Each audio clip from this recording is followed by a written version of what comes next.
এক পিতার স্বপ্ন আমার ছেলে নামাজি হবে, আমার মেয়ে পর্দানসীন হবে, আমার স্ত্রী চরিত্রবান হবে। আর কিচ্ছু নাও যদি মিলে খোদার কসম কোনো অসুবিধা নেই। স্ত্রী সন্তান যদি বছরের পর বছর মাটিতেও ঘুমায় তাইলেও কোনো সমস্যা নাই। আর বদ্দিন আর নাফরমান যদি কারুনের খাটেও ঘুমায়, যদি কারুনের ধনভাণ্ডারও যদি পায়, অথচ নাফরমান, বেঈমান, বেনামাজি, বেহায়া, চরিত্রবান, অথচ সে কারুনের যত সম্পদ বেটা, ওই সম্পদ যদি তোমার সন্তান পায়, খোদার কসম ওইটা ব্যর্থ, ব্যর্থ, লানতের যোগ্য ছাড়া আর কিচ্ছু না বেটা, অভিশপ্ত। ওইটা অভিশপ্ত ছিল। আপনি সন্তান কিছুই পায় নাই, কারুনের সব রাখেন বাইর করে লই, আপনাদেরকে দেখাই। মানে কোরআনুল কারীমের মধ্যে এই কারুনের ঘটনা আছে। তো ওই ঘটনার মধ্যে এই যে আছে যে কারুন যখন রাস্তা দিয়া বের হইতো, এই পরিমাণ ঠাটবাট, সহ্য, বীর্য, অহংকার এবং চাকচিক্য, জাকজমক দিয়া কারুন বের হইতো। তো তাকে দেখে আশেপাশের মানুষরা আফসুস করত, আফসুস করত। আল্লাহ কোরআনে ডাইরেক্ট বলছে, আফসুস করত আর বলতো, আহারে আল্লাহ যদি আমাগরেও কারুনের মতো একটু দিত। এই যে কোরআন শরীফে আছে সরাসরি, ফাখরাজা আলা কওমিহি ফি জিনাতিহি, কারুন তার সাজ সজ্জা জাকজমক নিয়ে বের হতো। তো ক্বালাল্লাযীনা ইউরিদুনাল হায়াতাদ দুনিয়া, যাদের হৃদয় শুধু দুনিয়ার লোভ ছিল, তারা বলতো, ইয়া লাইতা লানা মিসলা মা উতিয়া কারুন, আহা আল্লাহ যদি আমগরেও কারুনের মতো একটু দিত, তাহলে আমরাও একটু সুখে থাকতাম। খোদার কসম আল্লাহ বলে, এরপরে যেদিন আল্লাহ কারুনকে তার সমস্ত ঘর সম্পদ, রাশি রাশি স্বর্ণরৌপ্য সহ জীবন্ত মাটির নিচে দাফন করে ফেলছে, ফাখাসাফনা বিহি ওয়া বিদারিহিল আরদা, তাকে তার ঘর সহ আল্লাহ জিন্দা মাটির নিচে দাফন করে দিছে এই নাফরমান বেঈমানকে। তখন কি হইল? ওয়া আসবাহাল্লাযীনা তামান্নাউ মাকানাহু বিল আমস ইয়াকুলুনা ওয়াইকা আন্নাল্লাহা ইয়াবসুতুর রিজকা লিমান ইয়াশাউ মিন ইবাদিহি ওয়া ইয়াকদির লাউলা আমান্নাল্লাহু আলাইনা লাখাসাফা বিনা। পরের দিন কারুনের এই নির্মম পরিণতি দেখে ওই গতকাল পর্যন্ত যারা আফসুস করত, তারা বলতো, আল্লাহ আপনার হাজার কোটি শুকর, আপনি যাকে যে দুর্মন চাইছেন এ দূর দিছেন, আল্লাহ আপনি দয়া করছেন, তার মতো আমাগরে দেন নাই, নাই তো আজকে তার সাথে তো আমরাও ডুবে যাইতাম, আমরাও তো মাটির নিচে ধসে যাইতাম। এখানে সরাসরি কোরআন। পরের দিন আফসুস করছে, হা আল্লাহ আপনি আমগরে রক্ষা করছেন। এই ডাকাতের মতো, এই নাফরমান বেঈমানের মতো যদি আমগরেও দিতেন, আমরা তো ধ্বংস হয়ে যেতাম।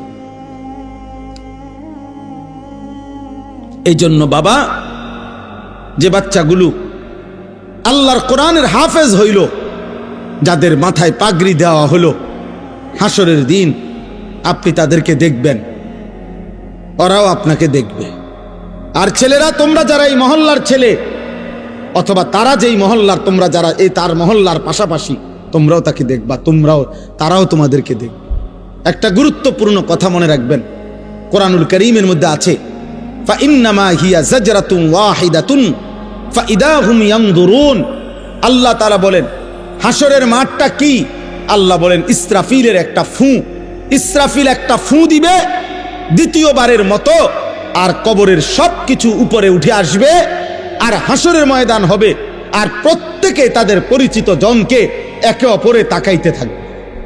এই জন্য তাফসীরের মধ্যে আছে, কিয়ামতের দিন আমাদের প্রত্যেককে কিন্তু আমাদের পরিচিত লোকজনদের সাথেই দাঁড় করানো হবে। মানে আমারে চীনের মানুষের লগে দাঁড় করাইতো না, আমারে কোনো জাপানের মানুষের লগে দাঁড় করাইতো না, আমারে আমার পরিচিত লোকদের সাথেই কি করানো হবে? দাঁড় করানো হবে। ফাইদা হুম ইয়ানজুরুন, একজন আরেকজনকে, আরে সিরাজ ভাই নি, উনি বলে, আরে আনিস ভাই, এই যে উনি, তো আমি এখন উনাকে এখানে দেখেই উনি আমার সামনে আইসা সালাম দিছে, তাকাইয়ে আমি, আরে সিরাজ বা উনি আমার সাথী, আমরা একসাথে কামিল পাশ করছি, একসাথে একই ইয়ারমেট, তাইলে এরকম পরিচিত। ফাইদাহুম ইয়ানজুরুন, একজন আরেকজনকে দেখবে, চিনবে। আরে দোস্ত, আরে আপনি, এইভাবে চেনা জানা পরিচিত মানুষদের মাঝেই উঠবে খোদার কসম। তখন যার আমল নামা ডান হাতে দেওয়া হবে, সে তার এই পরিচিত লোকগুলাকে একটা চিৎকার দিয়া আমল নামাটা হাত দিয়া দেখায় বলবে, হা উমুকরাউ কিতাবিয়া, আমার আমল নামা দেখো, আমার নাম জান্নাতীদের কাতারে উঠছে। দেখো দেখো, এবার নাফরমান কি দেখাবে? কি দেখাবে? বেঈমান কি দেখাবে? তখন ইমানদার তো দেখাবে, হা উমুকরাউ কিতাবিয়া, আমার আমল নামা পড়ো, দেখো, ইন্নী জানানতু আন্নী মুলাকিন হিসাবিয়া। সে বলবে, আমি আপনাদের মাঝেই বড় হইছি, আপনাদের সাথে খাইছি ঘুমাইছি, এক বাজারেই ব্যবসা করছি, দোকানদারি করছি, এক গ্রামেই চলাফেরা করছি, কিন্তু খোদার কসম আমি কলিজা দিয়া বিশ্বাস করেছি হাসরের দিন হবে, এই জন্য আমি বাজারও করছি, নামাজও পড়ছি, সংসারও করছি, হালালও খাইছি, রোজগারও করছি, কষ্টও করছি, আবার হালালের দিকেও খেয়াল করছি, হালালের দিকেও খেয়াল। আমার একজন আপনজন আছে, আমার আপনজন, আমার একজন দুলা ভাই আছে, উনি বলছেন, পুরা বাজার সাক্ষী দিছে শতবার, উনি নিজে বলছে আমারে, ভাই আমি গত 37 বছরের ব্যবসার জীবনে 37 বছর ব্যবসার জীবনে কোনোদিন আমার জামাত নামাজের 5 ওয়াক্ত কোনো ওয়াক্তের নামাজের জামাত ফৌত হইছে, মিস হইছে, আমার 37 বছরের ইতিহাসে আমার এটা মনে হয় না। উনি এখনো জীবিত আছে, উনি ওই বাজার ব্যবসায়ী সমিতির সভাপতি, বাজারের সবচেয়ে বেশি দোকান উনার, উনি একা 7টা 9টা দোকান চালায়, 24 ঘন্টা না, উনি 32 ঘন্টাও যদি বেচা কিনা করে, তার দোকানে 32 ঘন্টায় কাস্টমার আছে, কিন্তু তার জামাত মিস। কিভাবে সম্ভব? মসজিদে যায় জামাতে, বাজার মসজিদে নিয়মিত উনি টাইমলি হাজির। ইন্নী জানানতু আন্নী মুলাকিন হিসাবিয়া।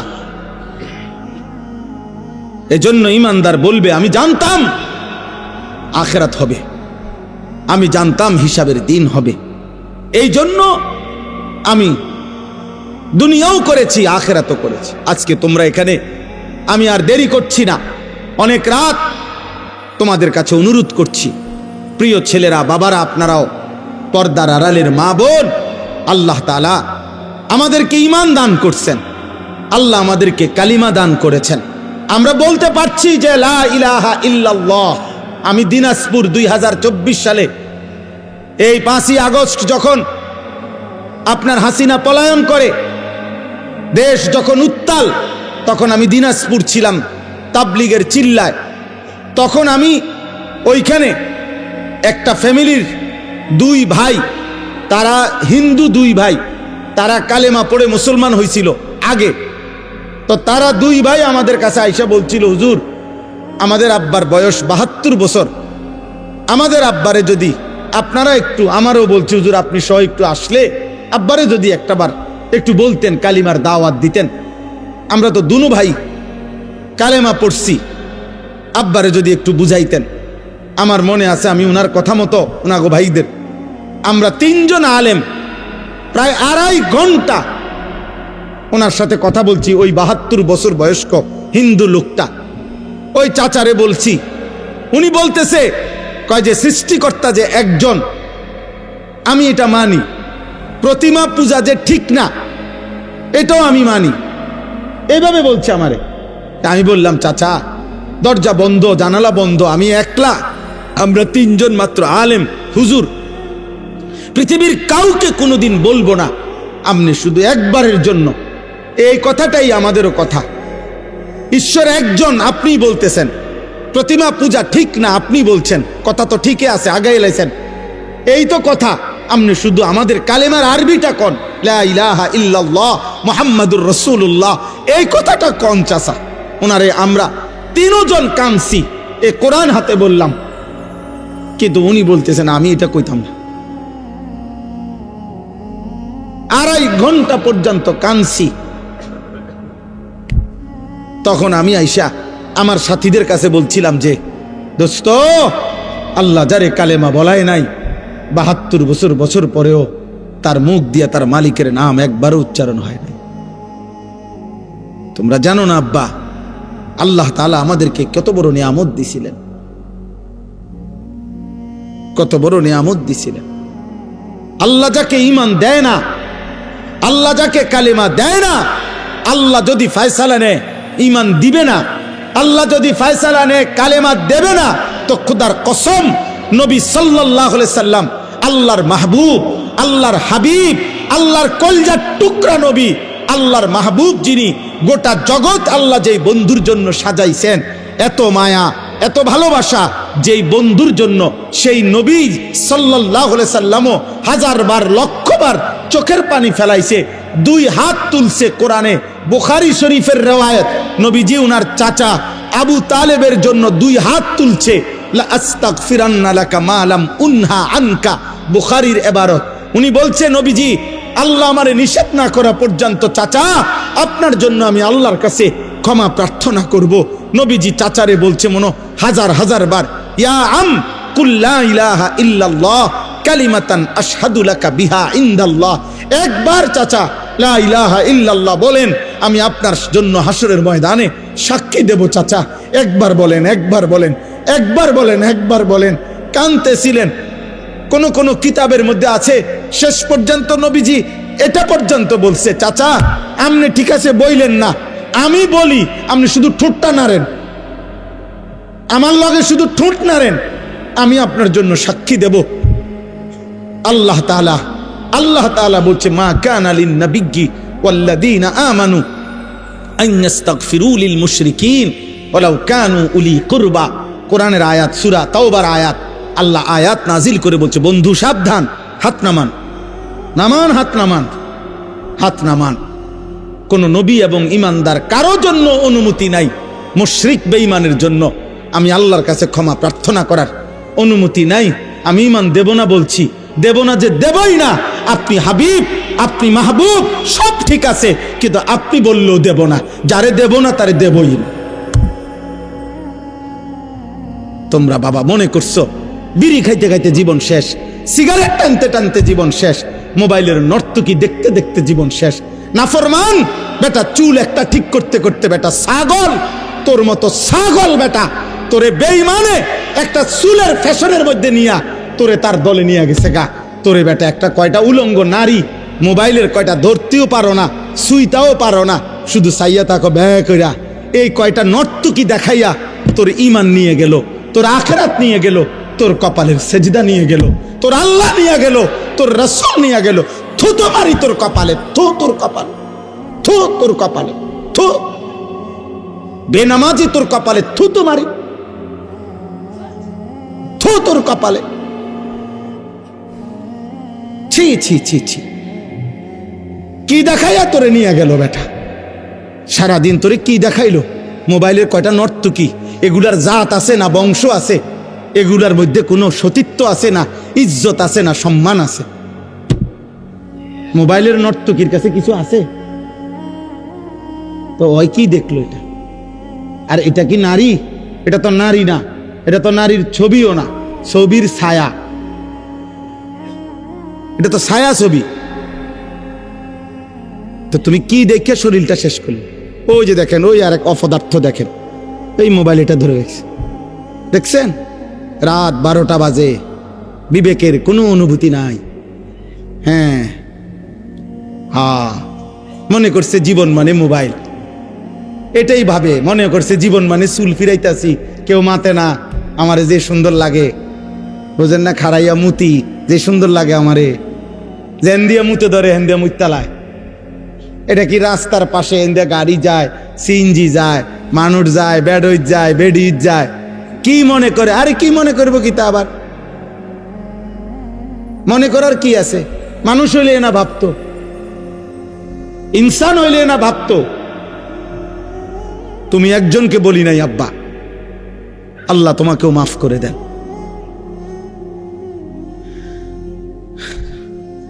আফসুস বেটা, আফসুস। এজন্য এই কথা মনে রাখবেন। আমার কাছে একটা কিতাব আছে, ফিকহু তারবিয়াতিল আবনা, আরবি কিতাব। আমি ওই কিতাবে এই কথাটা পড়ছি। ওই আরবের একজন বিখ্যাত লেখক, তিনি এটা লিখছে। উনি বলছে, হে আল্লাহর বান্দা, তুমি জানো না আল্লাহ যাকে ঈমান দিছে তারে আল্লাহ কত বড় নিয়ামত দিছে। যারে দেয় নাই তার জন্য শ্রেষ্ঠতম রাসূল চাইও নিতে পারে না। আবু তালেব ঈমান আনছে, কথা বলেন না কেন? তাহলে নবী চায় নাই, কথা বলেন না কেন? তাহলে আল্লাহ যখন ফয়সালা নিছে দেব না, তো নবী সাল্লাল্লাহু আলাইহি সাল্লামও তো চেয়ে নিতে পারে না। ইব্রাহিম আলাইহিস সালাম, ওনার আব্বা আজর ওনার বাফেরে কালেমা পড়াইবার জন্য এই কোরআনে আছে শত শতবার, লক্ষবার, হাজার হাজার বার ইয়া আবাতি, ইয়া আবাতি বলছে, হে আব্বা, হে আব্বা, আব্বা আপনি কালেমা পড়েন, কালেমা পড়েন, কালেমা পড়েন। পাগল হয়ে গেছে, কত লক্ষবার বলছে। আল্লাহ বলছে, ইব্রাহিম আপনিও আমার বন্ধু, আপনিও আমার খলিল, কিন্তু আমি আল্লাহ সিদ্ধান্ত আপনার বাবাকে ঈমান দেব না, দেব না তো দেবই না, আপনি বললেও দিব না। এই জন্য ইব্রাহিমের হাত নামায় ফেলছে, বাবাকে ঈমান দেয় নাই, দিছে, কথা বলেন না তো। আবার 12 বছর বয়সী ছেলেটাকে জিজ্ঞাসা করছে, এই ইব্রাহিম, কি আশ্চর্য আল্লাহর ইচ্ছা দেখেন। ইব্রাহিমে বাবারে এভাবে বলল, কালেমা হইল না। আবার এই ইব্রাহিম আলাইহিস সালাম ইসমাইলের 12 বছরের এই ছেলেকেই, ওনারই ছেলে তো না, পরে জিগাইছে যে বাবা আমি স্বপ্নে দেখতেছি যে আল্লাহর হুকুমে আমি তোমাকে জবাই করতেছি, তুমি কি কও? সে বলতেছে, নিশ্চিন্তে আপনি আমার মালিকের হুকুম পালন করেন, আমি আমার আল্লাহর ফয়সালার উপরে ধৈর্য ধারণ করব। 12 বছরের ছেলে তার মালিক চিনে, 12 বছরের ছেলে কালেমা চিনে, 12 বছরের ছেলে আল্লাহ চিনে। আল্লাহ ঈমান দিলে 12 বছরের ছেলে কেউ দিলেন, আর আল্লাহ ঈমান দেয় নাই তো 70 বছরের বাবাকে ঈমান দেয় নাই। কার ফয়সালা? আল্লাহর ফয়সালা, আল্লাহর ফয়সালা। সেদিন হাসরের ময়দানে মনে পড়বে, আল্লাহ জিজ্ঞেস করবে, বলবে, বান্দা তুমি জানো না আমি তোমারে কত বড় নিয়ামত দিছিলাম, তুমি ঈমান ফিরায় দিছ, তুমি আমার আজান ফিরায় দিছ, তুমি আমার একটা একটা সেজদা ফিরায় দিছ। আমি যতবার আজান দেওয়াইছি ততবার বলে দিছিলাম, হাইয়া আলাস সালাহ, নামাজে আসো, শুধু এতটুকু বলে ছেড়ে দেই নাই, আমি বারবার বলছি হাইয়া আলাল ফালাহ, এই নামাজে সফলতা, এই নামাজে কামিয়াবি। এটা তোমার ব্যর্থতা না, এটা তোমার দোকানের ক্ষতি করবে না, এটা তোমার ব্যবসার লস করবে না, এটা তোমার চাকরির ক্ষতি করবে না, এটা তোমার দুনিয়ার লস করবে না, বরং এটা তোমার দুনিয়াতেও সফলতা আনবে, আখিরাতেও সফলতা।